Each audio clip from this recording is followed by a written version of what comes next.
dari Prodi Pendidikan Agama Islam, Fakultas Agama Islam Universitas Nurul Huda.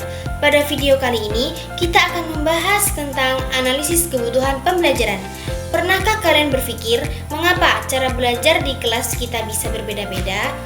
Ada kalanya kita belajar lewat diskusi, praktik, atau menonton video. Semua itu bukan tanpa alasan ya.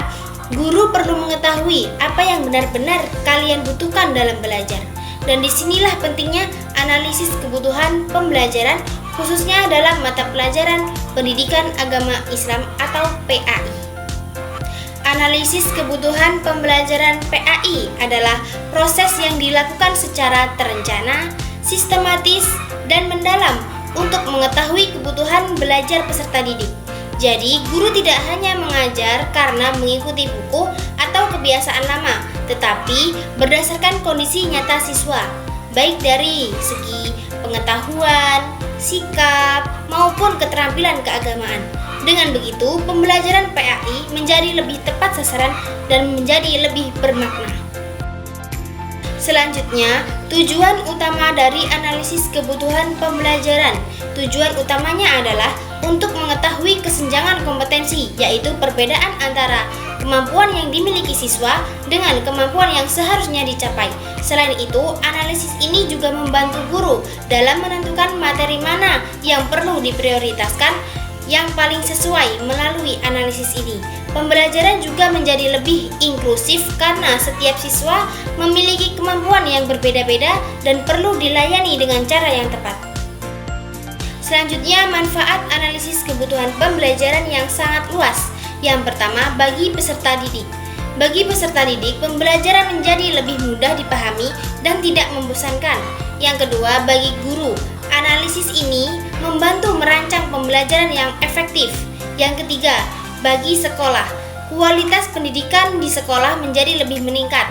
Yang ketiga, bagi pemerintah dan stakeholder pendidikan, analisis kebutuhan dapat menjadi dasar dalam pengembangan kebijakan kurikulum dan teknologi pendidikan. Nah, untuk melaksanakan analisis kebutuhan pembelajaran, ada beberapa langkah yang perlu kita lakukan. Langkah pertama, guru menentukan fokus dan konteks analisis, misalnya pada mata pelajaran PAI atau materi tertentu. Langkah kedua, guru melakukan pengumpulan data awal, bisa melalui observasi, wawancara, angket, atau hasil evaluasi belajar. Langkah ketiga, guru melakukan analisis data kebutuhan untuk mengetahui permasalahan dan kebutuhan siswa. Langkah keempat, guru merumuskan kebutuhan yang spesifik sehingga jelas apa yang harus diperbaiki atau dikembangkan. Yang kelima, guru menyusun rekomendasi dan rencana implementasi dalam pembelajaran. Dan yang terakhir, melakukan monitoring dan evaluasi untuk melihat apakah solusi yang diterapkan sudah efektif atau belum. Terakhir, faktor-faktor yang mempengaruhi analisis kebutuhan pembelajaran. Faktor pertama adalah peserta didik, karena latar belakang, kemampuan, dan karakter siswa yang berbeda-beda. Faktor kedua adalah guru dan instruktur yang berperan sebagai perancang dan pelaksana pembelajaran. Faktor ketiga adalah kepala sekolah dan pengelola kurikulum yang menentukan kebijakan dan arah pendidikan. Faktor keempat adalah stakeholder eksternal seperti orang tua dan masyarakat.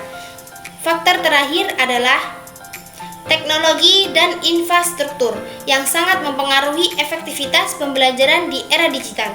Demikian yang dapat saya sampaikan mengenai analisis kebutuhan pembelajaran. Semoga kita semua dapat merancang pembelajaran yang lebih tepat, efektif, dan sesuai dengan kebutuhan peserta didik.